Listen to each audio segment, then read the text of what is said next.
"You can't sit with us. Mommy said you're just a useless old freeloader." My 9-year-old granddaughter Lily said that in front of the entire family, right in the middle of my son Michael's birthday dinner. What hit me wasn't the insult itself, but the sound of my own child laughing at it. I stood up, trying to keep my back straight, even as my chest tightened like someone was squeezing it. No one apologized. No one stopped her. That night, Michael texted me a single sentence. "Mom, tomorrow is the usual payment deadline." And I replied, "Handle it yourself." They didn't know that, from that moment on, I had opened the door to the biggest reversal of their lives. If you're still listening, tell me where you're watching from. Every comment you leave is another mark in this journey. And if this story has touched you, don't forget to hit like, so it can reach even further. My name is Evelyn Brooks. I'm 66 years old and live in a quiet little town in Oregon. My white wooden house with the wide front porch is where I raised my 2 boys and where I once imagined I would grow old peacefully, surrounded by the laughter of family. But it turns out everything I spent my whole life building could collapse in an instant. An instant created by the very people I loved most. That day was Michael's 41st birthday. The little blonde boy I once carried is now a grown man with a wife, a child, and a family I always thought I still belonged to. I had woken up at 6 a.m. to prepare the dinner. I roasted honey-glazed chicken, Michael's childhood favorite, made coleslaw, and baked a red velvet cake using the exact recipe he once said was the best in America. I cleaned every corner of my kitchen, polished the silverware, and laid out a navy blue tablecloth, his favorite color since high school. I poured my whole heart into that meal, not because I wanted gratitude, but because I loved my son, loved this family so much that I sometimes forgot I also deserved respect. At exactly 3 p.m., Michael and Vanessa's shiny black SUV pulled into my driveway. I smiled, my heart fluttering with a fragile hope that maybe today would feel warm, like the old days. But the first person to step out, Vanessa, my daughter-in-law, shattered that hope immediately. She lowered her sunglasses, scanned my house like she was assessing a free temporary shelter. "Oh, wow, you actually cleaned today," she said, her voice cold even though her lips curved into a polite smile. I simply replied, "I always keep the house clean. You just don't notice." Vanessa didn't care. She walked inside as if entering a convenience store, eyes glued to her phone, leaving Michael to carry everything. Lily, only 9, walked in last, shaking her brown curls and giving me a look no child should have, unless someone taught her to. I bent down and opened my arms. "Hi, Lily, sweetheart, come give Grandma a hug." She stepped back half a step, wrinkling her nose as if I had offered her something dirty. I swallowed that sharp, stinging feeling in my chest and stood up. "It's okay," I told myself. "Kids can be unpredictable." But I was wrong. I was naive to the point of foolishness. When we sat down at the table, Vanessa crossed her legs like a queen, not lifting a finger to help. Michael looked at his phone more than he looked at me. The only sound was the faint clinking of silverware in my warm, quiet kitchen. I tried to start a conversation. "Lily, how's school? Grandma misses you." Without looking up, she replied, "Mommy says Grandma asks too many questions." I heard Vanessa chuckle, and Michael gave an awkward, embarrassed smile, but said nothing. He didn't correct his daughter. He didn't ask his wife to be respectful, not one word. When I brought out the red velvet cake, candles glowing on top, I hoped the atmosphere would soften. I thought the moment of blowing out candles might spark some warmth. I thought my son would look at me the way he used to, as the woman who tucked him into bed every night. I thought wrong again. Just as I sat down to join them in singing, Lily suddenly stood up, turned to me, and said clearly, "You can't sit with us. Mommy said you're just a useless old freeloader." The cake nearly slipped from my hands. Vanessa burst out laughing. But what tore me apart was Michael's quiet laugh, the one I would hear again in my sleep for nights afterward.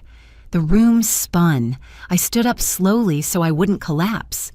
"Good," I told myself. "Don't cry in front of them. Don't let them see you hurt." I walked into the kitchen. Before the door even swung shut, I heard them go right back to laughing, talking, as if they hadn't just shattered someone's heart in the same room. I leaned against the sink, my hands gripping the edge until my knuckles turned white. On the wall, there was a photo of Michael at 4 years old, smiling brightly in his little beach outfit. I stared at that picture and wondered when my son had become a stranger. That night, after everyone left, I cleaned each plate smeared with frosting, each glass with their fingerprints on it.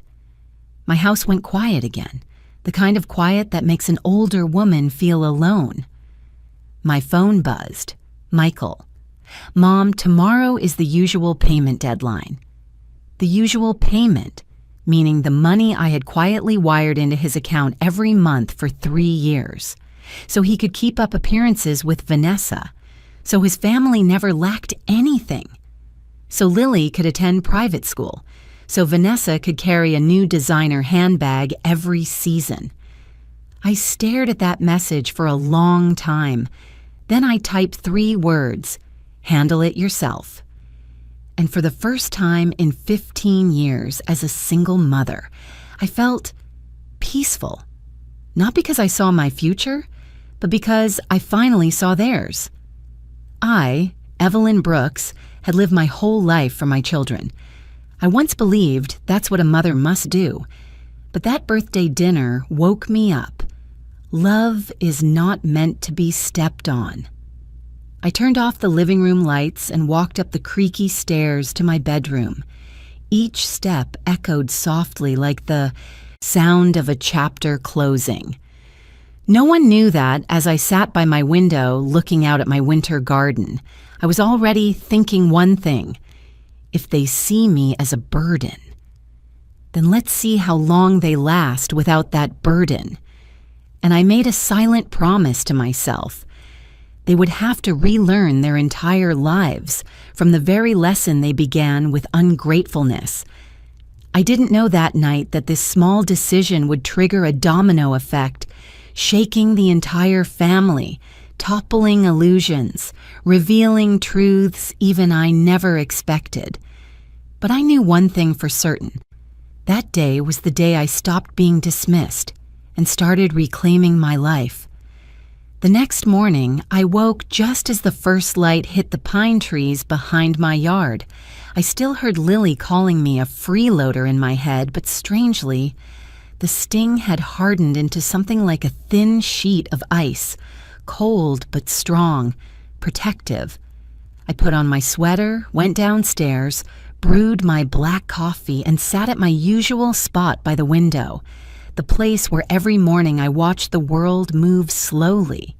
But that morning, the world didn't move slowly at all. My phone buzzed nonstop, tearing right through the quiet. I knew who it was, but I let it ring. Once, twice, 3 times. On the 5th call, I finally answered. Michael's voice exploded through the line, shaky and frantic. "Mom, why is my account negative? The bank says I'm short almost $3,000. Vanessa's car won't take gas. Her card got declined. Mom, what's happening?" I took a sip of coffee, watching the steam drift across the window. "Oh, are you sure you called the right person? I'm just the useless old freeloader." "What do I have to do with this?" Michael went silent. I heard his breathing quicken. Then, from somewhere behind him, a sharp shout. "Michael, you said your mom put money on my card. They declined it. I had to leave my coffee." It was Vanessa, sharp, shrill, panicked. I smiled faintly. I had never been this calm. "You hurt her," I said gently. "A burden has no financial obligations." "Mom, this isn't funny. The house payment is due. Bills are piling up." "Oh, the house?" I interrupted. "The one I paid 80% of the down payment for?" A gulp. Footsteps.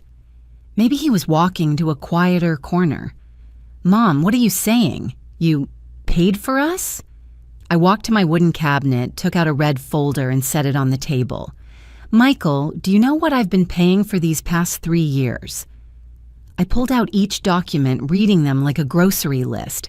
The mortgage, the cars, insurance, Lily's private school tuition, both of your credit cards, roof repairs, summer camp, your Colorado trip last year. The line went dead silent. "I did all that because I love you, because I didn't want Vanessa to look down on you, but I see now I was completely wrong."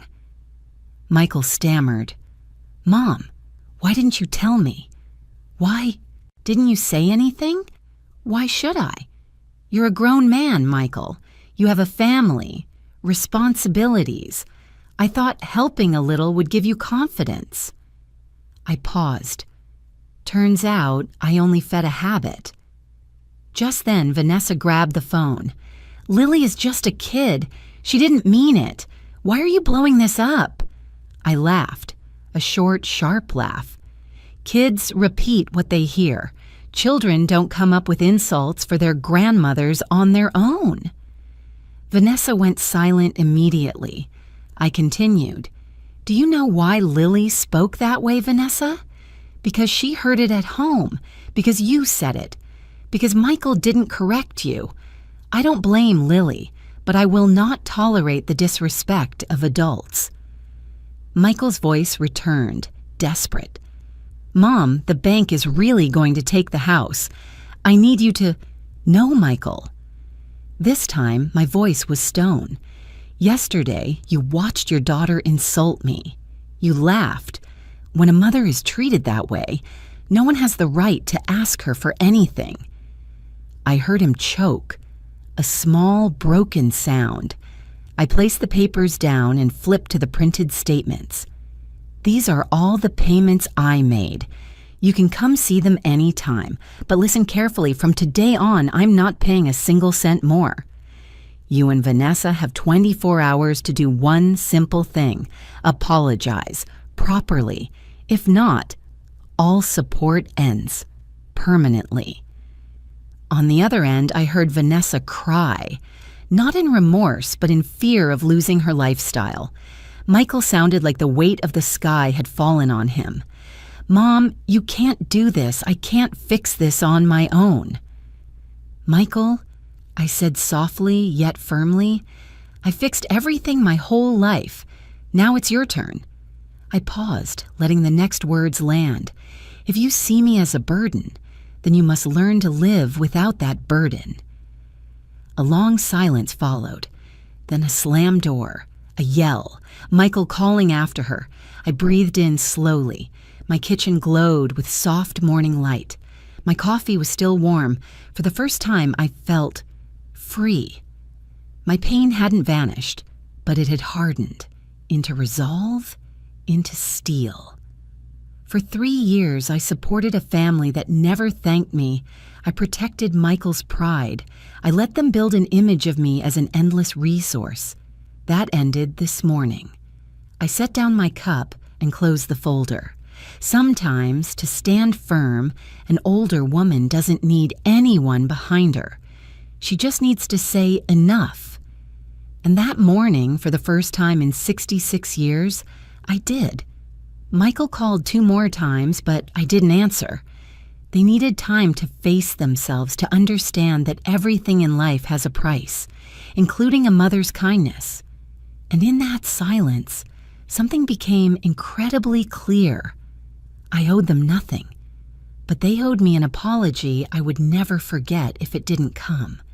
I clicked the folder shut, a soft, decisive sound, like a door closing, and another one, opening. A door leading to a confrontation they never imagined I had the strength to walk into. I didn't have to wait long. Just before noon the next day, the sound of a car slamming its brakes echoed across my yard, sharp and dry like a warning. I pulled the curtain aside and looked out the window. Michael stepped out of the driver's seat, exhausted, his clothes wrinkled, his hair flat and oily like someone who hadn't slept all night. But Vanessa was different. She stomped her high heels on the tile steps of my porch, pushed open my front door without even knocking, as if this place belonged to her. "We need to talk," Vanessa said, her voice sharp as a thin blade. Michael stood behind her, avoiding my eyes. I didn't invite them to sit right away. I wanted to see how they intended to begin this conversation, but clearly, apology wasn't in their vocabulary. Vanessa crossed her arms, tilted her head with challenge. "You cut off the money without warning. That's unreasonable. I want to know why." I raised an eyebrow, swallowing a sigh. "Why? You two don't see the reason." Michael awkwardly sat down on the sofa, while Vanessa remained standing as if she needed the higher position to protect her crumbling ego.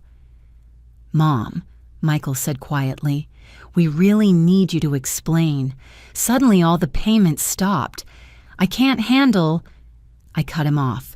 "You said suddenly? Michael, you don't remember what happened last night?" Vanessa let out a mocking laugh. "If you did this to prove you have power, it didn't work. We're not scared." I looked straight at her. "Oh, then who's handling the frozen credit cards? Who's paying this month's mortgage? Lily's tuition that's waiting for a signature? Your SUV running out of gas on the road? Who's filling the tank?" The confidence on Vanessa's face cracked. She shot Michael a look as if blaming him. I quietly pulled the red folder from the dining table and placed it in front of them. A solid thump filled the room. "Good. Let me help you explain." I opened the folder. On the table were detailed statements of every expense from the past 3 years. Receipts, bank transfers, tuition bills, car insurance, home repairs, even the receipt for the leather jacket Vanessa bragged about on Instagram. I pushed a stack of papers toward them. "From the milk Lily drinks every week to your Colorado trip, all of it. I paid." Michael reached out with shaking hands to pick up a sheet. Vanessa froze in place, her skin turning visibly pale. She tried to force a weak smile. "This must be some misunderstanding. Michael never said you paid." "Yes," I said evenly, because Michael was ashamed. "My son has been lying to you for 3 years." Michael quickly shook his head, then dropped his hands, as if he no longer had the strength to deny it. "Vanessa, I didn't have a choice. I just wanted you to think I was capable. I was afraid, if you knew—" "What does that mean?" Vanessa burst out, turning to me. "Lily is just a kid. She talks nonsense. Don't use a child's words to make things difficult for us." I leaned back in my chair, watching her for a long moment. Children repeat what adults teach. She didn't come up with the phrase, "useless old freeloader," on her own. You might forget that kids hear more than adults think. Vanessa went silent. Her face shifted into an odd shade of red, part anger, part shame, part fear. I took a soft breath and said clearly, "You two said you needed to talk, so do I. First, bring Lily in here." Immediately, Vanessa reacted as if touched on an open wound. "No, she's not involved. She's sitting in the car. Whatever you want to say it to us." I knew exactly what she was afraid of, that her daughter's own words would expose the attitude she had been hiding. "Vanessa," I said, my voice light but sharp, "a child only repeats how their parents treat others. If we don't talk to Lily now, she'll grow up thinking it's normal to insult her grandparents." She clenched her teeth. "I'm not letting you brainwash my daughter." Michael raised a hand as if to calm both sides. "Mom, I'm sorry. I was wrong. I shouldn't have laughed. I shouldn't have stayed quiet. No, Michael." I looked straight at my son. "You didn't just laugh. You allowed all of it. You let your daughter believe cruelty is acceptable. You taught her that through your silence." Michael lowered his head, his shoulders collapsing as if years of weight had fallen onto him all at once. Vanessa crossed her arms and lifted her chin. "Fine. If you want us to apologize to get the money back, we're not doing it. We can handle things ourselves. We don't need your charity." "Oh?" I tilted my head, unable to hide my smile. "Handle things? Vanessa, do you know how much is left in Michael's account right now? $37. Your credit card is 2 cycles overdue. Your car loan has the highest interest rate tier. The bank is about to send a second foreclosure notice. How exactly do you plan to handle this?" Her face flamed red. "We'll manage. I can get a better job. I'm not dependent on anyone." I looked directly into her proud eyes and said softly, "Vanessa, you've been dependent on me for 3 years without knowing it. And the worst part is, you thought you were above everyone else." Michael rubbed his forehead, his voice breaking. "Mom, I'm sorry. It's my fault. I wanted to look strong, to be the provider. I didn't think it would turn into this. I just wanted Vanessa to be proud of me." I placed one hand on the table, staying silent for a few seconds before speaking. "If you want respect, you must live like someone worthy of it. You can't build love on my money." I pushed the folder toward them. "Now here is my final choice. 24 hours. Either you apologize to me, clearly, sincerely, without excuses, or you two handle everything on your own starting today." Vanessa shot to her feet. "I don't need that kind of money. I will take care of my family. I won't let you control us." She grabbed Michael's hand. "Let's go. We'll show her we don't rely on anyone." But her steps trembled, and Michael looked like a rope pulled from both ends, between his wife's pride and the truth he couldn't outrun. When the door slammed shut, my house fell silent. Only the wind rustled through the trees outside. I sat down, resting my hands in my lap, letting my breath settle. No more hurt, no more humiliation, just one strange feeling, the feeling of someone who had restored order. I knew Vanessa wouldn't let go of her pride easily, and Michael was sinking into the dark space between shame and fear of losing everything. But I also knew one certain thing. This storm was only beginning. Some winds can only be understood when they rip the roof off someone's house. And for Michael and Vanessa, that roof had never been more fragile. That afternoon, as the sunlight fell behind the pine trees, my phone rang again. But this time, it wasn't Michael's frantic calls. On the screen was a name that softened something inside me. Jonathan. My younger son living in Seattle, almost a 4-hour flight away. Jonathan had always been the grounded one. Quiet but thoughtful, and most importantly, he had always treated me with the kind of kindness that didn't need to be shown off. I answered, "Mom?" His voice was low, touched with concern. "What happened with Michael? He called me past midnight, crying. I've never heard him like that." I closed my eyes and exhaled. I had prepared myself to retell the story, but hearing Jonathan ask with genuine care made the ache inside me stir again, like a wound brushed too soon. "Do you want to hear both sides or the truth?" I asked, trying to keep my tone steady. Jonathan didn't hesitate. "I always want the truth from you." So I told him.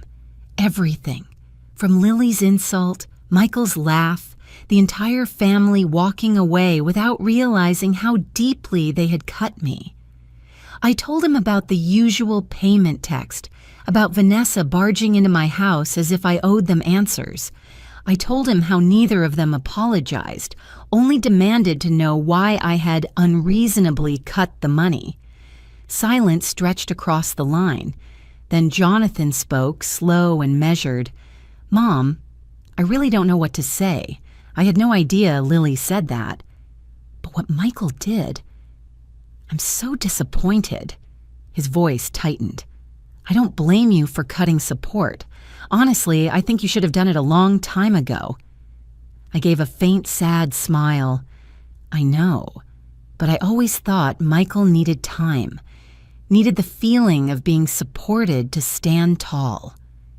"That's not what happened, Mom," Jonathan said immediately. "He relied on you to maintain an image for his wife. He relied on you to build a life he didn't earn. It's not support anymore. It's dependency." I went still. Hearing my own son say it plainly made me face a truth I had avoided for years.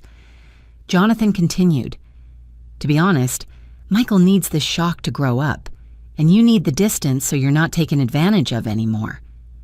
That sentence was like a light turning on inside me. "Jonathan, if Michael calls to borrow money, what would you do?" I asked, partly curious, partly needing to know if I could trust at least one son completely. Without a second thought, Jonathan replied, "I won't give him any. Doing that would just enable him, and I won't be part of hurting you more."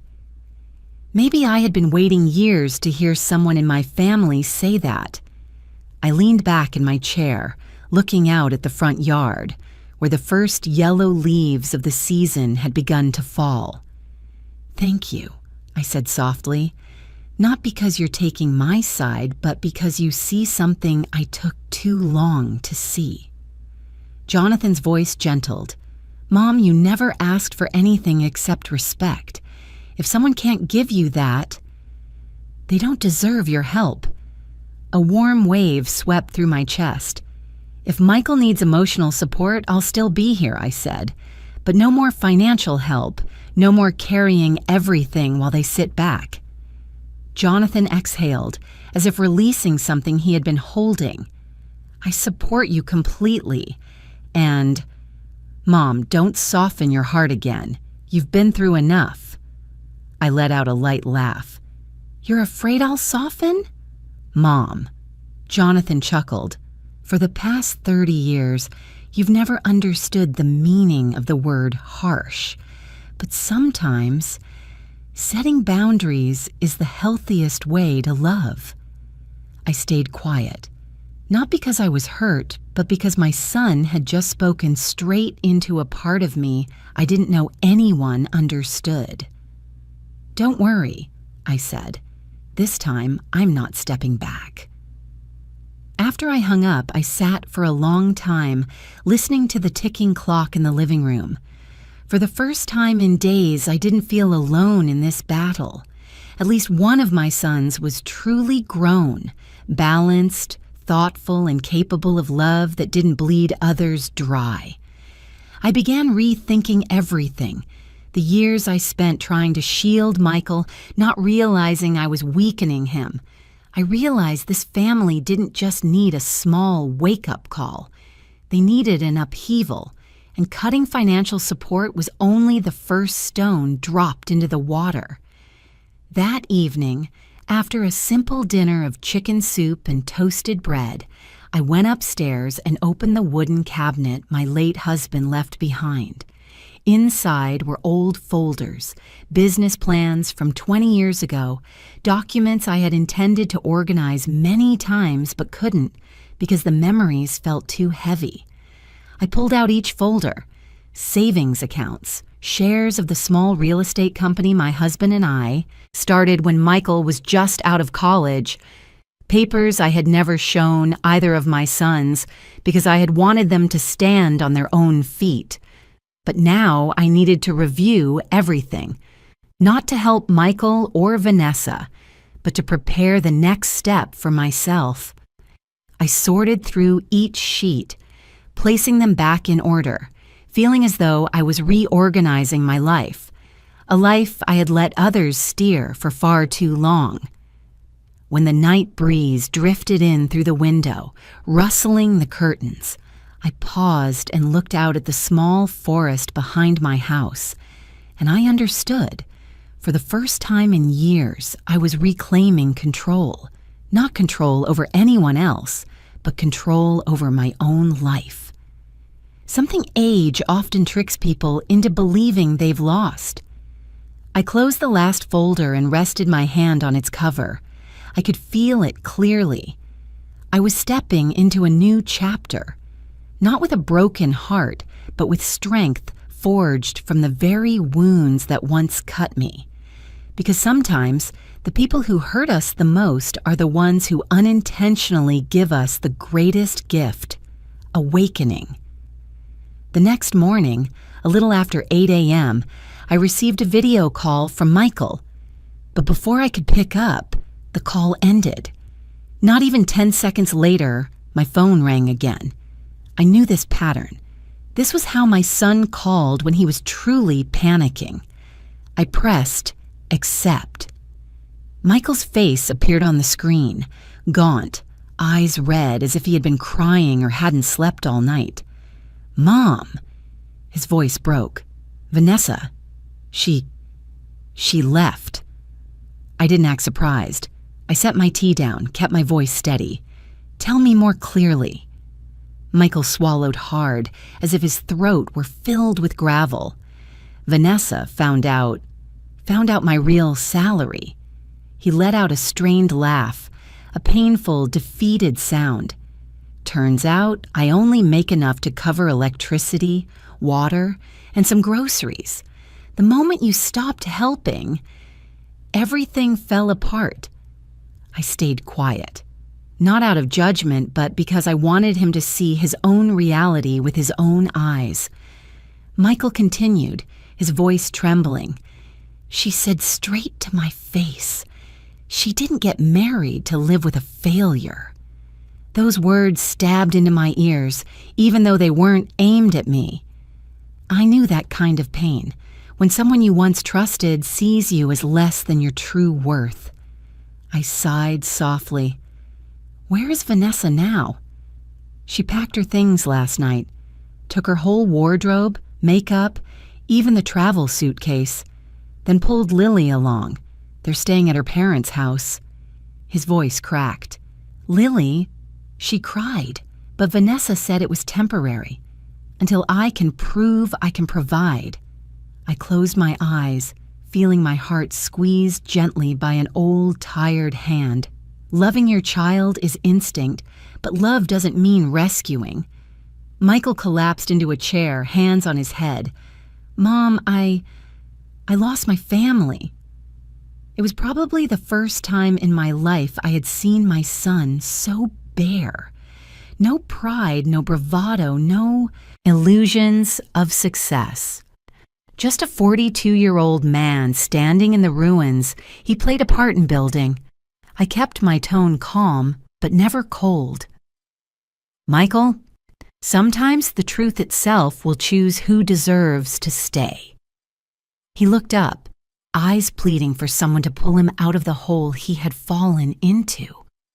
"What do you mean, Mom?" I said slowly, "the people who stay when you have nothing are the people who are truly your family." Michael went silent for a long time. His breathing blended into the hum of the ceiling fan behind him. Then he spoke, voice breaking like a defeated child. "All this time, I really thought Vanessa loved me." "You were mistaken," I replied gently, but without avoiding the truth. "Vanessa loved the lifestyle she thought you had." Michael clenched his fists, lips trembling. "I created that illusion so I wouldn't be looked down on, so I could keep my family together."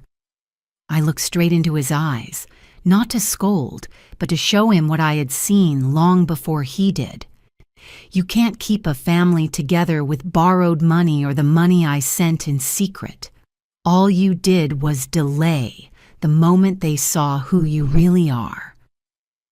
Those words made Michael drop his gaze, his shoulders shaking. I didn't step forward to comfort him. I knew he had to go through this moment, had to feel the full weight of loss if he ever wanted to stand back up. After a long pause, he whispered, "Mom, all of this happened because I depended on you for too long, didn't it?" I pressed my lips together. "Yes. But it wasn't just you. Part of it was my fault, too. I tried to shield you too much, afraid you would stumble." He looked up, confused and wounded. "Mom, but that ends now," I said firmly. "From now on, you have to live your life. If there are mistakes to fix, you fix them with your own 2 hands." Michael froze like a statue. That afternoon, I received another message from him. "Mom, the house has nothing. I've never paid a full month of bills myself. The electric bill, the internet bill, the Honda that needed gas using Vanessa's card, which was now frozen, Lily needing lunch money for school, the fridge containing only a carton of milk that had expired 2 days ago." I read each line, and my heart tightened. But instead of rushing in to save him, I replied with one sentence. "This is the first time you're living according to your real income. Consider it your starting point." 10 minutes later, Michael called again. "Mom, I'm so scared." I answered with the low, steady voice of a woman who had lived long enough to understand pain and strength. "Fear isn't shameful. Avoiding responsibility is." On the other end, Michael exhaled heavily. I'll try. I don't want to be the person Vanessa described." "Then prove the opposite," I said. "Start by paying your own bills." I heard him flipping through messy papers. "Mom, there are too many. I don't know which ones to prioritize.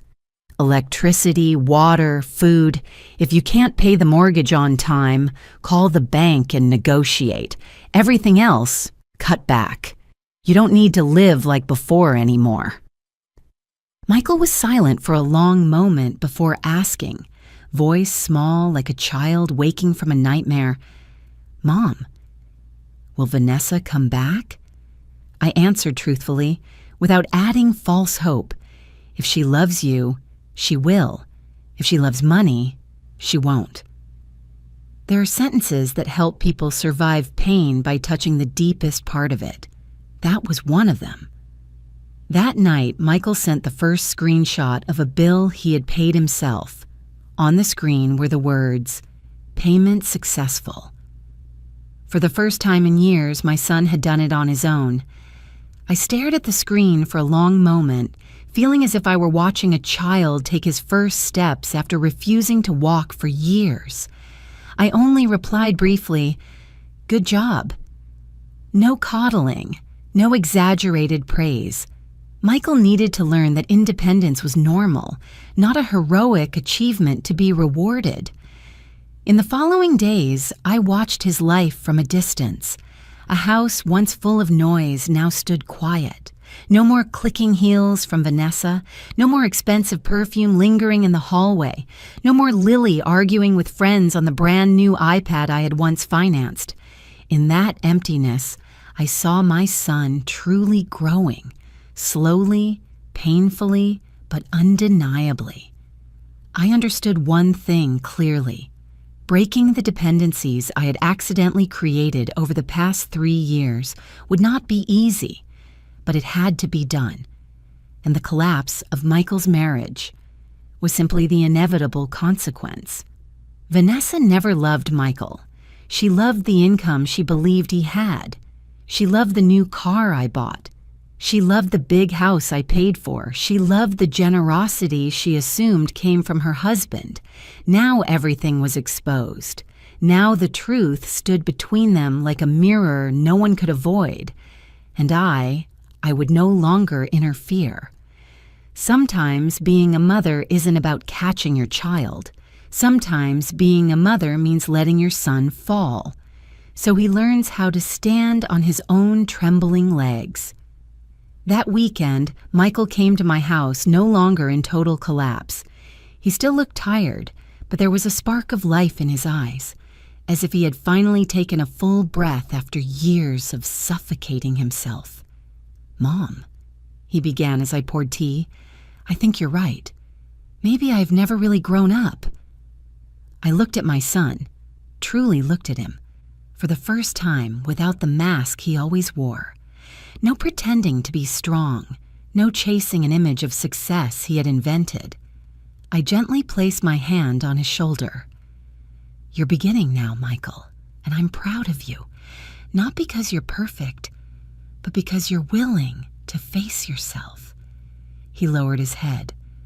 "I'll do my best." I smiled. "Then this is only the first chapter of your new life." I invited Michael over on a quiet Sunday morning.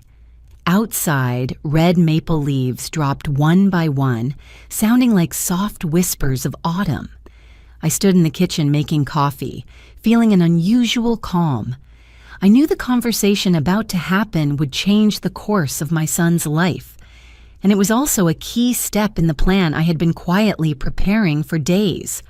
When Michael arrived, he knocked very gently as if afraid to disturb me, a hesitance I rarely saw in him. "Mom, I'm here," he said as he stepped inside, hands in his pockets, walking like a man who had just come out of a storm. I pointed to the old wooden table near the window, where I had placed a green folder, clipped with a bright brass fastener. "Sit down, Michael. I have something to give you." He looked at the folder as if it were a foreign object. "What is it, Mom?" "Open it." Michael slowly unfastened the clip. His eyes moved across the first page, then suddenly widened as if someone had pulled his hair. "Contract of employment, Brooks and Avery Real Estate Group." He looked up, mouth slightly open but unable to speak. I nodded. "That is your father's and my company." Michael froze. "But Dad was just a lumber mill worker?" I saw the innocence in his question. The truth was, my husband and I had hidden that secret well for 2 decades, not to deceive our children, but to protect them from growing up dependent on family wealth. "Your father worked at the mill until 2003, I explained slowly. "After that, he quit and focused on Brooks and Avery. We bought inexpensive lots during the recession, renovated old houses, rented them out, resold them, and kept building." Michael inhaled deeply, trying to process what he had just heard. I never knew." "That's right," I said, "because your father wanted you and Jonathan to build your own lives, not rely on inherited money, and I believed in that too." I rotated the folder toward him so he could see clearly. "You're 42 now. It's time you knew the truth." Michael looked down at the second page, a job description, Regional Property Manager, Western Division. Starting salary, a 6-figure number I knew he had never imagined. "Mom, why would you trust me with this, after everything I just put you through?" His voice shook, tangled with regret and disbelief. I didn't answer immediately. I looked at my son, a man walking into midlife with mistakes piled high like mountains, yet with a faint flicker of something still alive in his eyes, like a small ember refusing to die. "Michael," I finally said, "I'm not giving you this opportunity because you deserve it now, but because I believe you can become someone who deserves it later." He lowered his head, overwhelmed. "Mom, I don't even know how to thank you." But I lifted my hand to stop him. "This opportunity comes with a condition." Michael tensed. "What condition?" I folded my hands. On the table, my voice firm. "Vanessa is not to know." A deep silence sank into the room. Michael blinked, clearly stunned. "She can't know? But why?" I looked straight into his eyes. "Because I want to know the truth. I want to know whether your wife is with you because she loves you, or because she loves the lifestyle you pretended to have. If Vanessa comes back thinking you only earn your old salary, you will know how real her feelings are." Michael sat still like a statue. Then he reluctantly nodded. "Mom, I understand. Good. This is a test for both of you, yourself and your wife, and I will not interfere." I pulled another sheet of paper from the folder and pushed it toward him. "This contract clearly states your responsibilities, your benefits, and the termination clause if you fail to perform."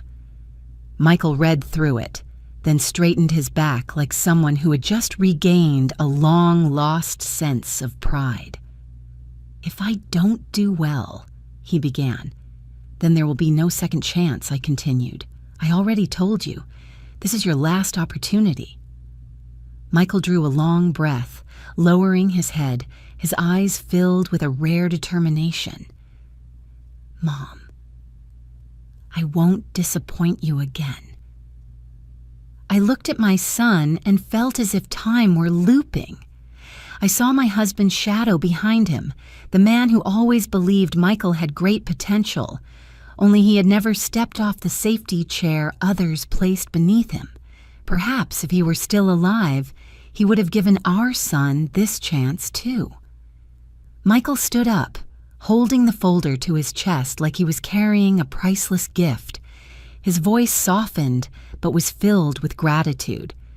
"Mom, thank you for still believing in me, even when I don't believe in myself."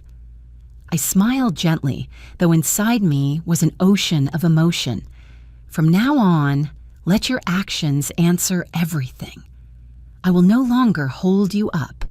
Build your own life, Michael. He nodded, firmer than ever before. I watched him as he walked toward the door, his shoulders still heavy, but his steps carrying the strength of a man who finally understood his responsibility. When the door closed softly behind him, I stood up, walked to the window, and watched his figure disappear behind the maple trees. A cold breeze swept past, lifting a few yellow leaves into the air. I knew clearly I had just set the key gear of my plan into the correct position. Michael would grow up. Vanessa would show her true nature, and my family, after years tangled like a ball of yarn, would finally reveal who truly belonged to one another. I whispered to myself, a small promise to the husband I lost. He's about to step into a new chapter, Richard. This time he has to stand on his own 2 feet. Michael left my house with determined eyes, but I knew another battlefield awaited him. Not the new job, but the confrontation with his own marriage. I didn't interfere. I simply sat by the window, watching his silhouette fade behind the trees, my fingers tightening around the cooling cup of tea. A mother must sometimes step back to see clearly who walks out of her child's life, and who clings on only for personal gain. By late afternoon, as the sky shifted into deep blue, Michael texted me, "I'm going to Vanessa's parents' house. I want to tell them about the job." I replied with just one sentence, "Tell the truth." From what Michael later described, I could picture the scene inside Vanessa's parents' grand home, a suburban mansion where everything appeared more glamorous than it truly was. Vanessa had always bragged about her stable background, using it as a shield to belittle my family. Michael stood in the large foyer. Vanessa sat cross-legged on the sofa, her phone vibrating nonstop with social media notifications. She looked up, and the moment she saw Michael, she frowned. "What are you doing here?" Vanessa's voice was sharp as a blade. Michael took a deep breath. "I have news about my job." Vanessa immediately sat upright. "A new job? Good, tell me. How much is the salary?" Not how is the job, not are you doing okay, just how much is the salary? Michael said that in that moment he realized this question had repeated itself for 10 years of marriage. He had simply never heard it clearly before. "I was appointed regional manager. The salary." He swallowed. The starting salary is... How much? Vanessa cut him off, her voice harsh like someone gasping for air. It's an amount enough for us to live comfortably, not rich, but stable. Say the number. Michael finally had to read the figure aloud, a relatively high salary for any middle-class man. But when Vanessa heard it, she shot up as if someone had slapped her. Not enough! Her scream echoed from the living room to the backyard. Michael froze. Vanessa, this is my real salary. It's a job I have to work hard for. Not enough for me to live, she yelled. Lily has always gone to private school. I'm used to designer brands. I'm used to weekend spas and dining out. You think that amount is enough? Michael said that at that moment he felt something inside him crack, something that had been fragile for years. Vanessa. He searched for words, but his mouth was dry as sand. We can adjust. Adjust? She laughed coldly. Adjust to live like poor people? What can you do besides drag me down? Lily was sitting in the corner with her doll, her big blue eyes wide. The 9-year-old didn't understand why her mother was so angry. She just looked between her parents with a confusion that could break any heart. Michael said that in his daughter's eyes, he saw something he had never seen before. Fear. Mommy, did Daddy do something wrong? Lily asked softly. Vanessa waved her off irritably. Be quiet, the adults are talking. Michael felt his heart plunge into a deep pit. Vanessa, you can't talk like this in front of her. You think I care? She snapped. You have no money, that's it. I didn't get married to be the wife of a failure. That sentence was like a hammer smashing every illusion Michael had clung to. He said that in that moment, he saw their entire 10-year marriage play back like a slow-motion reel. The cold nights when she barely spoke to him, the dinners where she never asked how much he had earned, the vacations she bragged about to her friends. Michael pays for everything. Michael didn't argue, didn't beg, didn't fight back. He simply watched his wife finish packing the last 2 bags, then pull Lily to her feet. We're going to my parents for a while. Vanessa said it like announcing the weather. When you can prove your worth, I'll talk to you again. Then she walked out, leaving the door closing behind her like a final punctuation mark. That night, Michael called me, his voice drained. Mom, you were right. Vanessa, she doesn't love me. A long silence. She only loves the life she thought was mine. I didn't speak immediately. I let him sit with the silence, the kind that speaks louder than advice. Finally, I asked, how do you feel? I feel empty. His voice trembled. But I also feel like I'm finally seeing the real path in front of me. I closed my eyes, taking a slow breath. Michael, sometimes the person who hurts you the most is the one who teaches you the most important lesson. Vanessa just showed you the truth you avoided for years. I walked to the window where the soft amber streetlights glowed against the sidewalk. From now on, you don't have to pretend anymore. You don't have to play the role of a successful man just to keep a marriage that was never real. Michael's voice broke. Mom, I don't understand how you can stay so calm. I let out a small laugh because I already knew the outcome and because I've been watching from a distance. What do you mean? I mean, my son, the storm with Vanessa is only beginning. She still doesn't know what I know. Michael went silent. He didn't know what I was referring to, and I wasn't planning to tell him yet. I answered lightly, like a soft breeze with the sharpness of a thin blade. Because you are learning to face the truth, and Vanessa is about to face hers. Meaning I am letting the wind blow in the right direction. I heard Michael let out a long breath, But this time, it wasn't the sound of defeat. It was the sound of a man stepping out of the shadow he had created himself. When the call ended, I stood before the mirror and looked at my face, lined with wrinkles, filled with stories, shaped by storms I had survived. I smiled. At last, every piece of my plan was moving into place. I was never someone who sought conflict, but I never allowed anyone, not even a daughter-in-law, to diminish my dignity. If Vanessa believed I would rescue her again, she was wrong, because this time I wasn't carrying anyone's burden.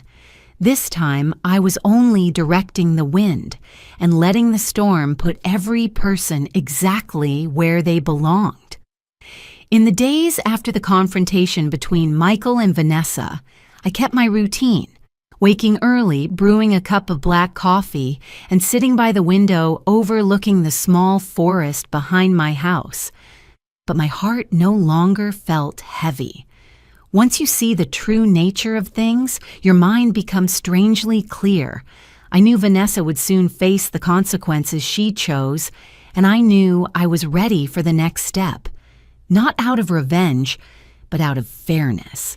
And to give my son a lesson he would never forget.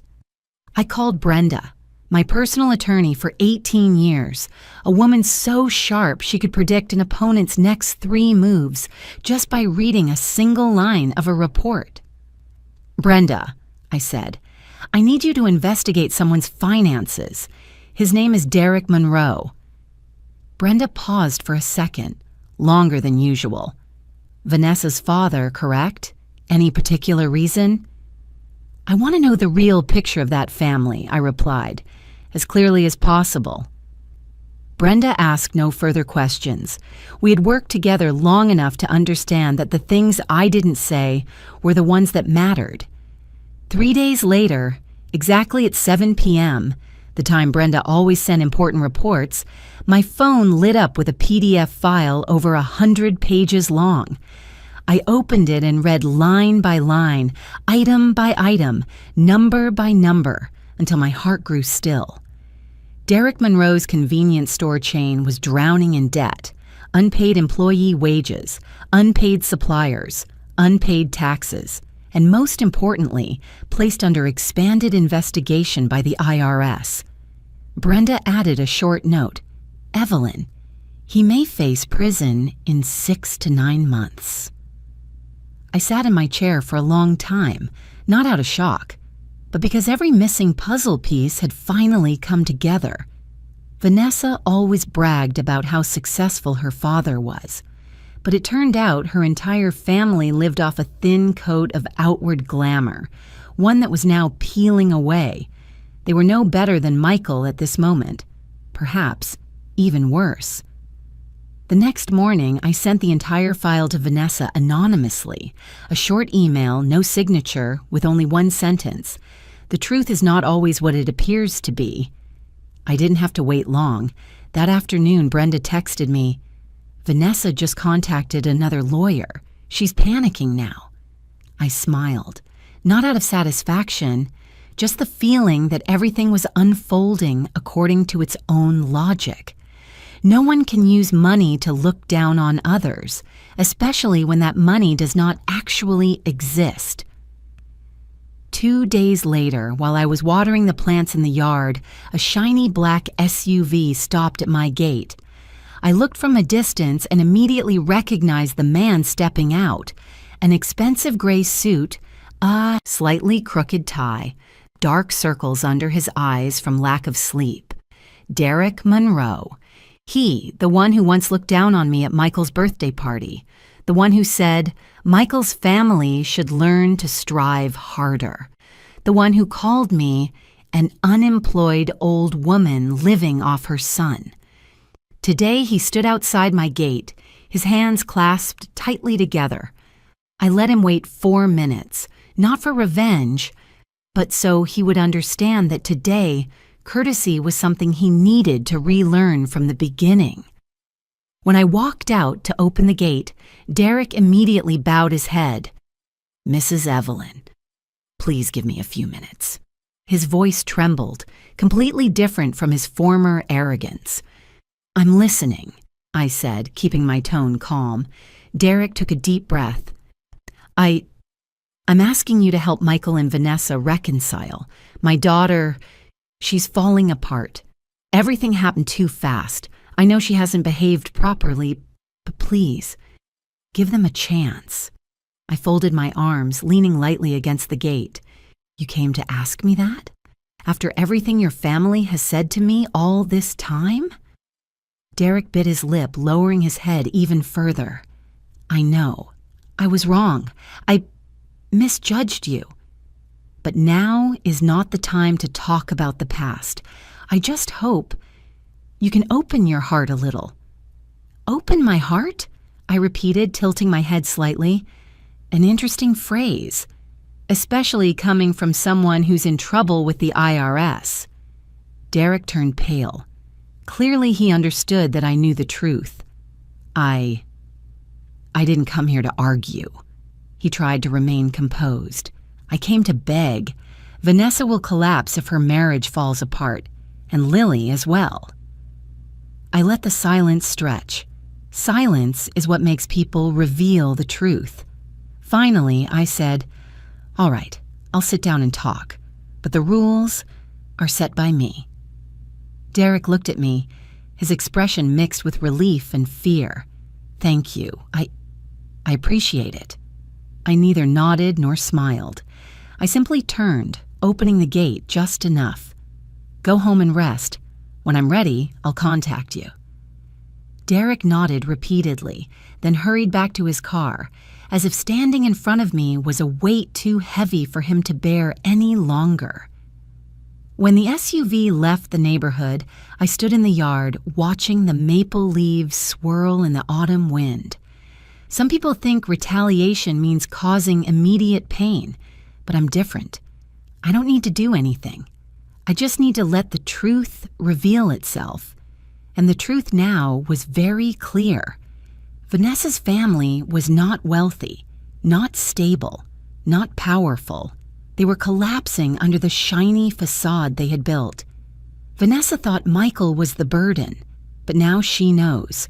Her own family is the bottomless pit. I walked back into the house and closed the door, feeling the wind shifting. Not too strong, not too fast, but unmistakable.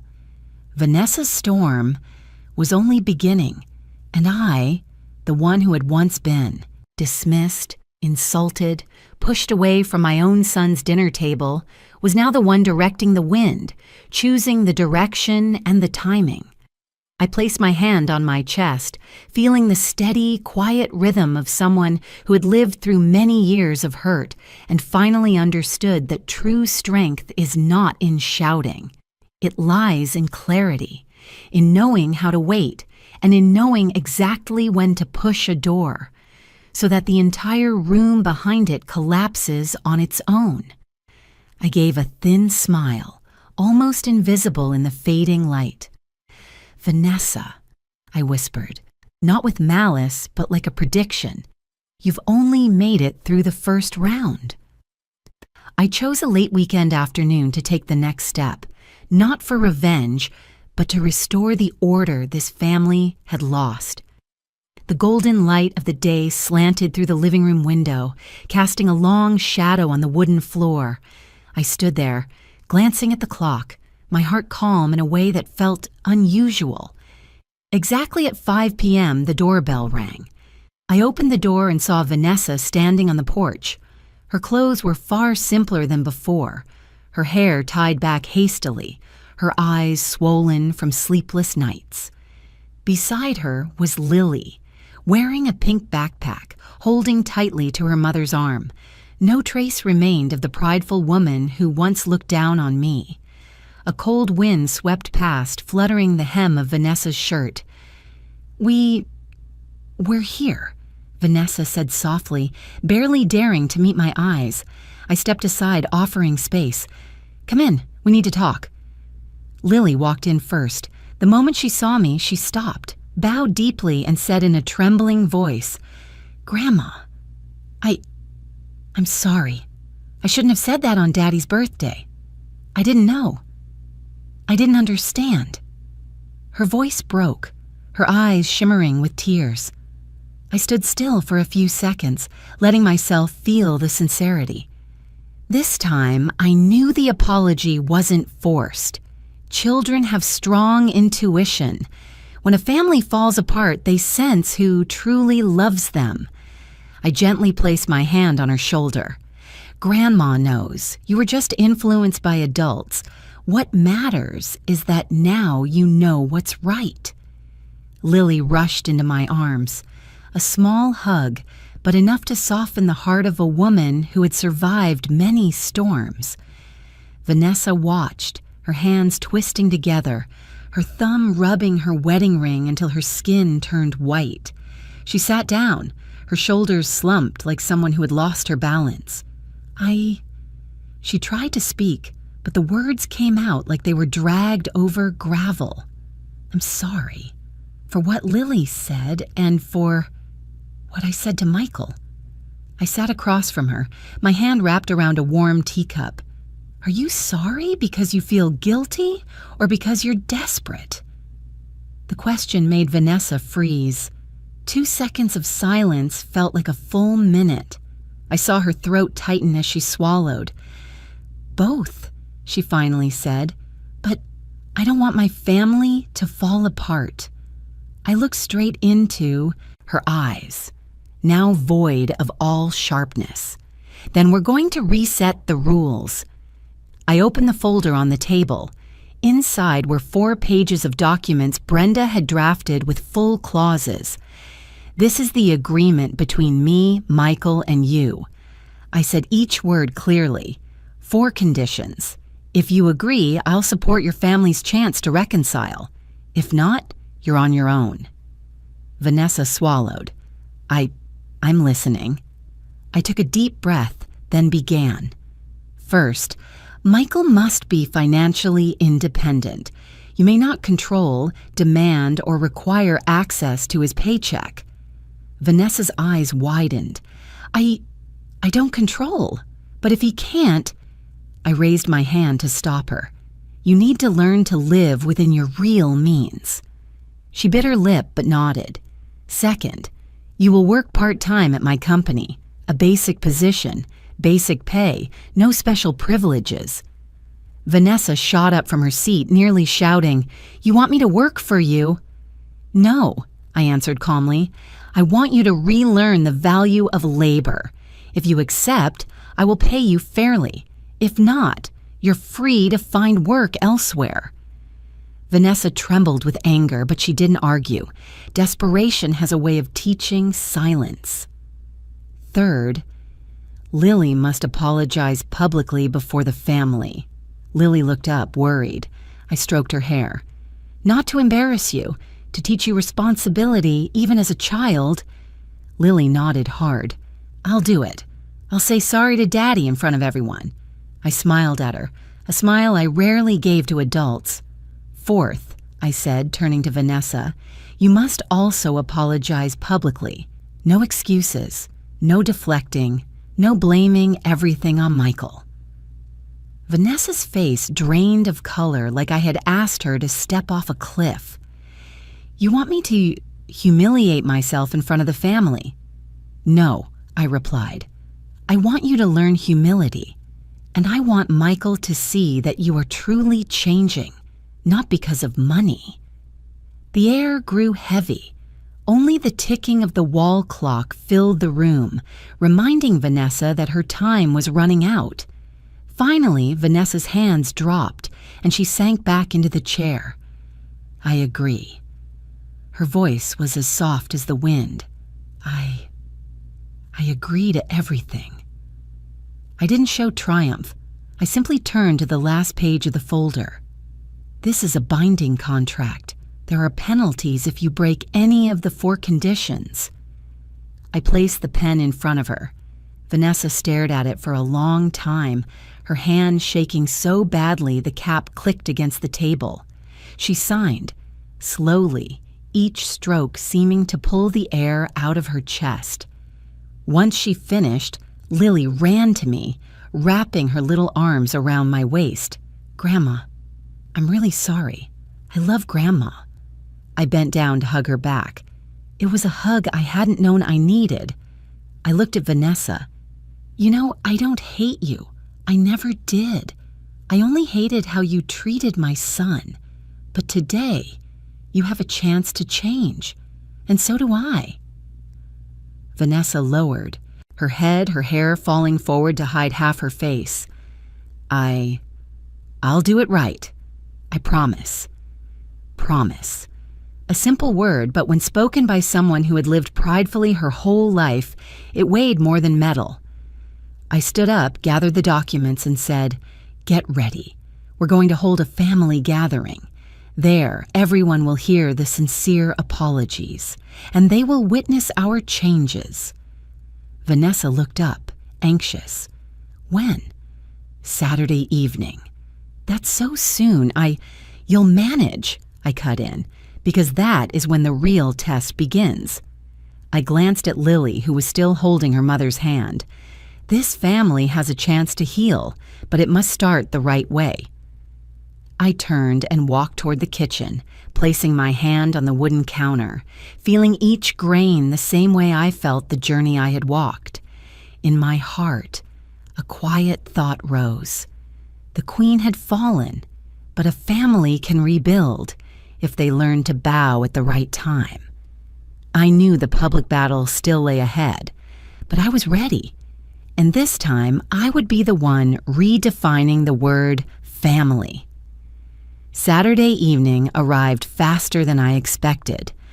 All day long, I was busy preparing the garden, hanging strands of warm yellow lights along the wooden fence, setting up an extra long table with a white cloth, placing hydrangea vases I had bought at the morning farmer's market.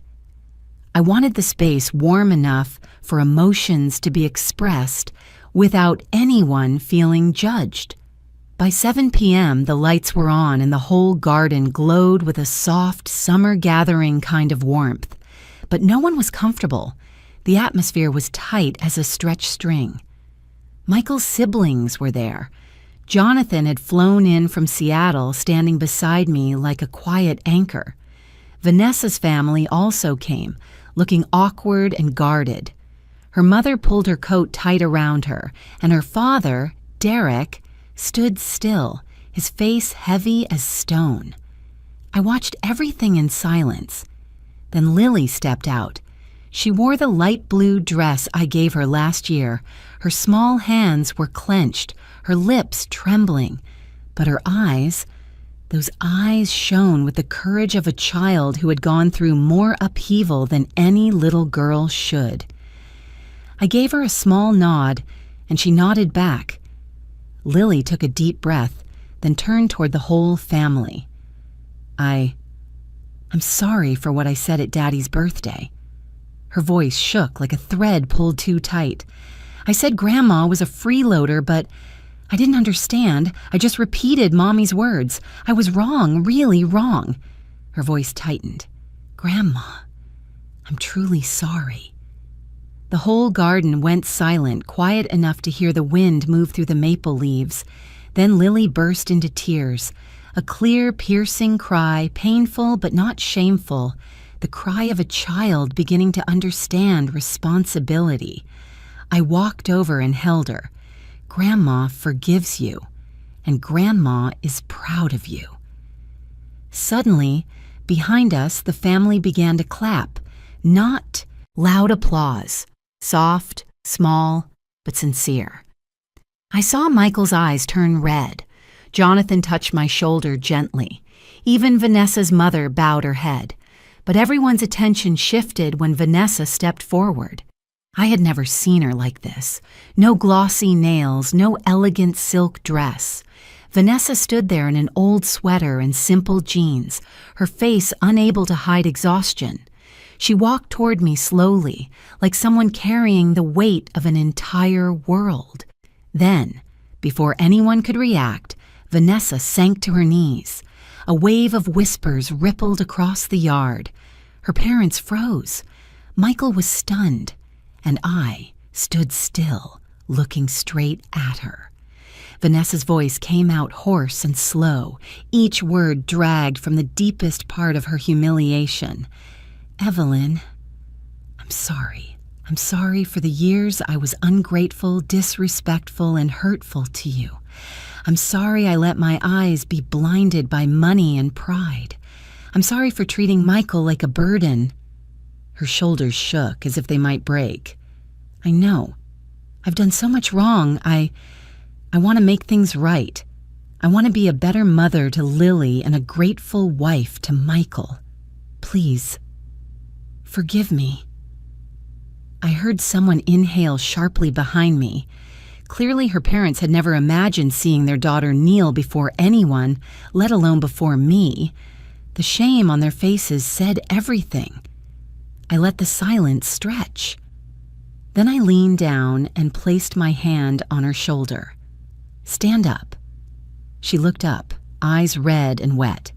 "I will accept this apology," I said, "if it comes with action. Words aren't enough. But today, I see a different Vanessa." I helped her rise. Once she was standing, Michael stepped forward and placed a hand on her shoulder. She grabbed his hand like someone trying to reclaim a support she had lost long ago. Michael turned to me. His eyes were warm, a warmth like being reborn, as if his heart, buried for years under pressure, shame, and forced strength, had finally found air again. "Mom," his voice cracked, "thank you." I didn't answer, but I knew. Everything was moving in the right direction. The gathering continued, but it was completely different now. No more avoidance. No more condescending looks from Vanessa's family. No more invisible wall between the two sides of the family. Jonathan chatted with Derek, for the first time without stiffness. Lily ran around the yard, her laughter ringing like the sound of hope. Vanessa helped me serve the food, her hands still trembling a bit, but her eyes calmer than before. As she set a tray of tartlets on the table, she whispered, "Thank you for not giving up on us." I looked at her for a long moment. "Thank you," I replied, "for having the courage to change." At the end of the night, when everyone had left, I stood alone in the garden, watching the strands of yellow lights flicker like the house's gentle breathing. I felt something in the air that I hadn't seen in my family for a long time: warmth, respect, gratitude. But what made me happiest wasn't the apologies or the hugs. It was what was quietly beginning to grow. A lesson about self-respect, a lesson about responsibility, a lesson about the true value of a family.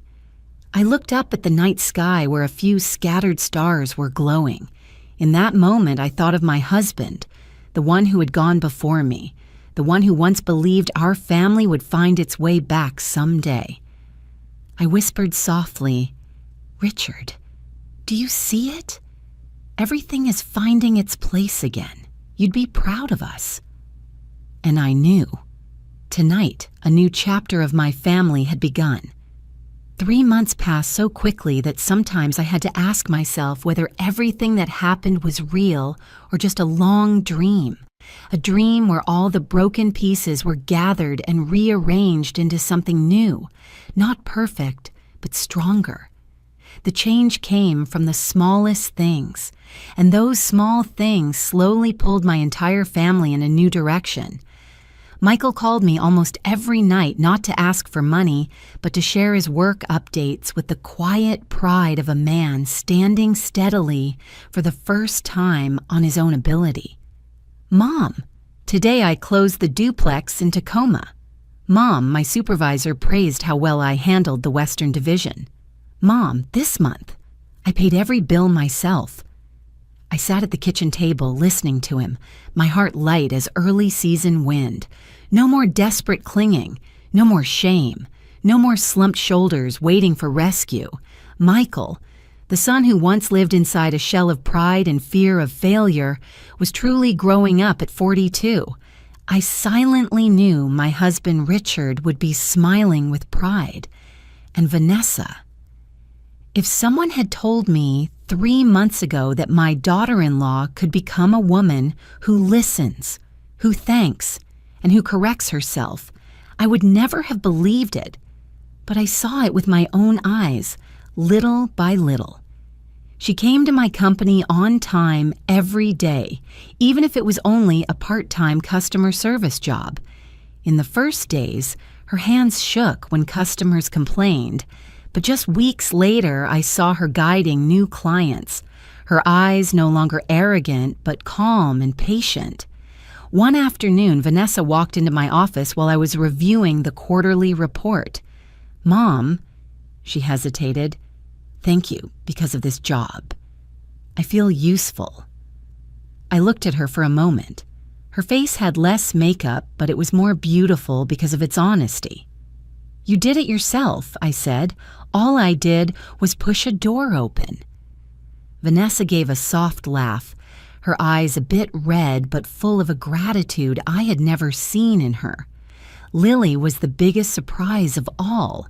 She came to my house every weekend bringing a pink apron with a cat on it that she insisted on wearing in the kitchen.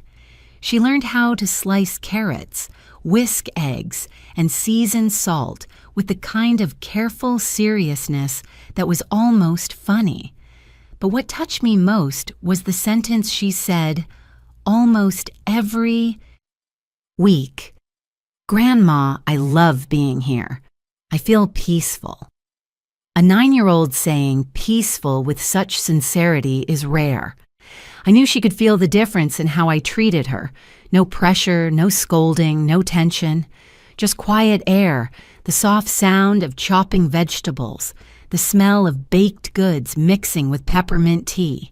And I realized I needed those moments with Lily more than I thought. As for Derek Monroe, Vanessa's father, the truth finally caught up to him. News of the IRS expanding its investigation spread quickly among the small business community in his area. 2 stores had to temporarily close.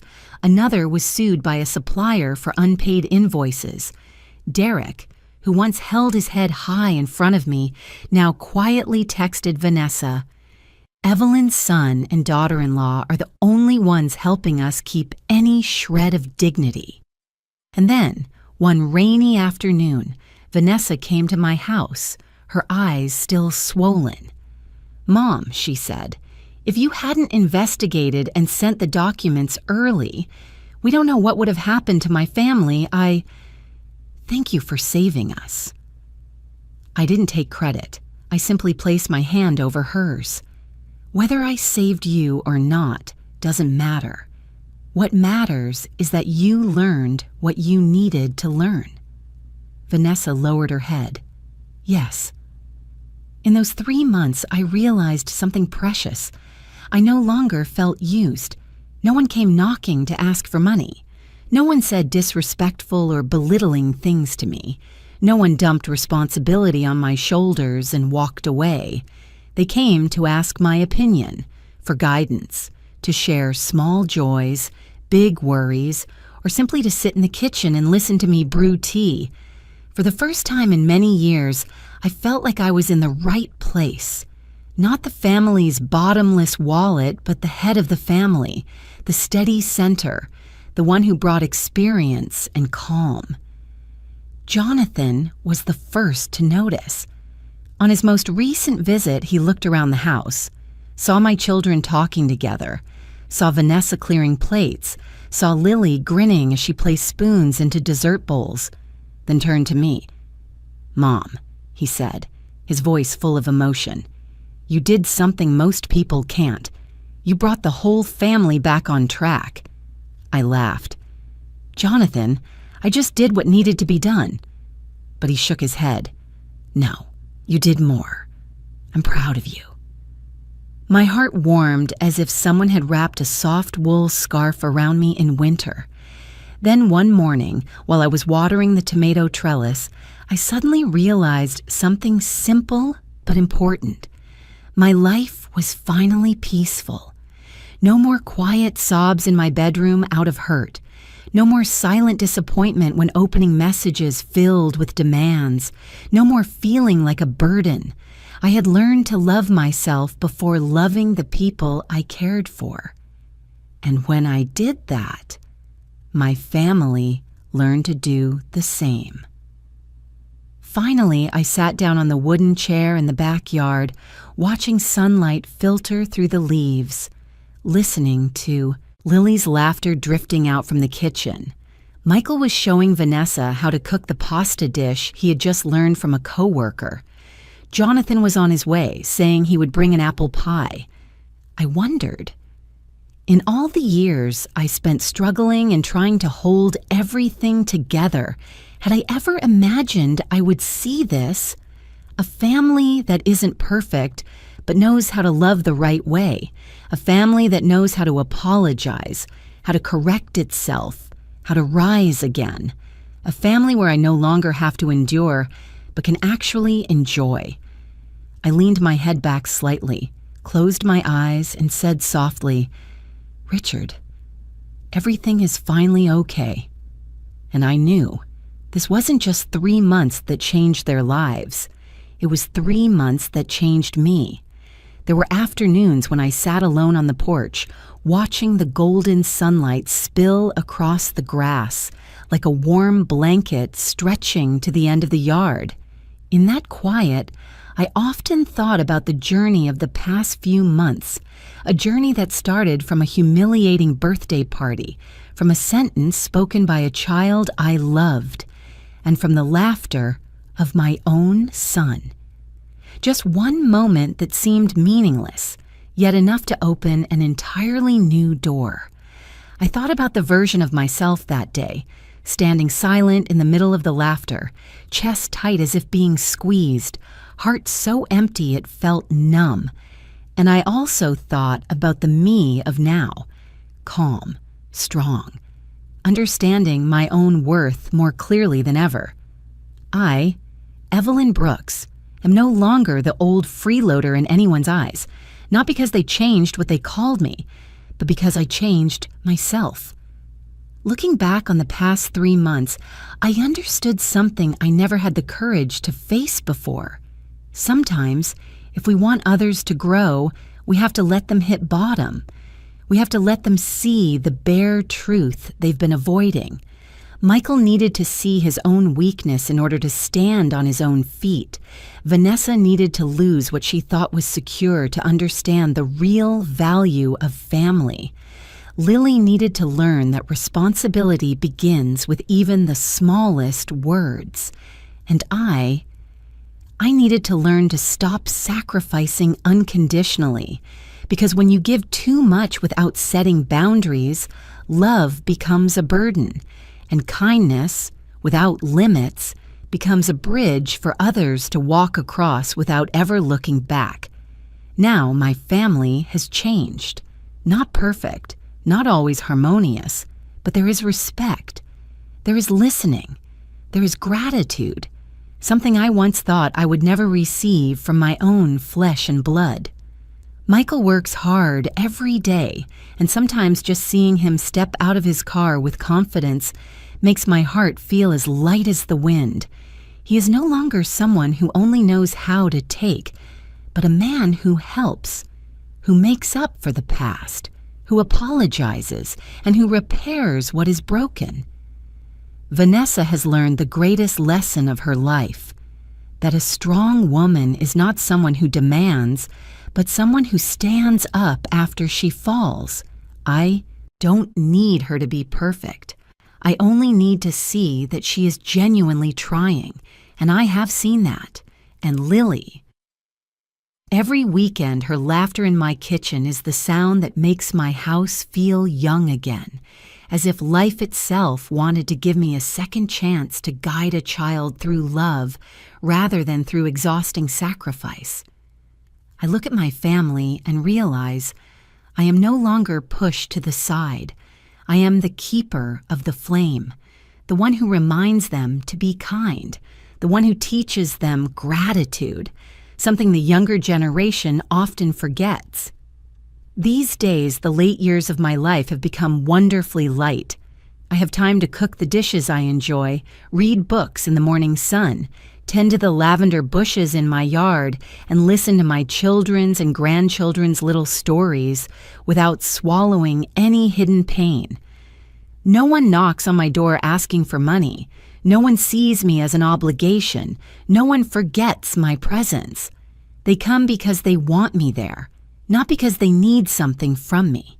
And for a mother, that is the greatest gift. I tell this story not to boast and not to blame anyone.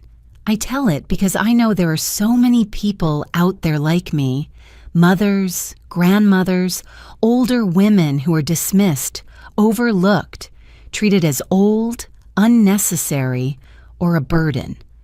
I want them to know, no one has the right to treat you as something worthless, no matter who they are.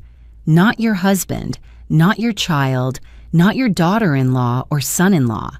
If I, a 66-year-old woman who spent a lifetime sacrificing, can stand up and reclaim my voice, then you can too. You deserve love with boundaries.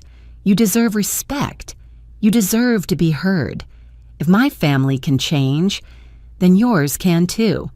And now, as the story closes, I have only one thing left to say. If I could do it, you can do it. And I hope to hear your own story. Thank you for staying with me all the way to the final line of this story. I truly appreciate your presence, whether you're watching from the United States, Vietnam, or anywhere in the world. Please share your thoughts in the comments.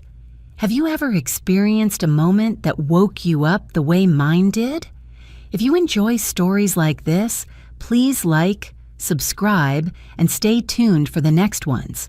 Thank you from the bottom of my heart.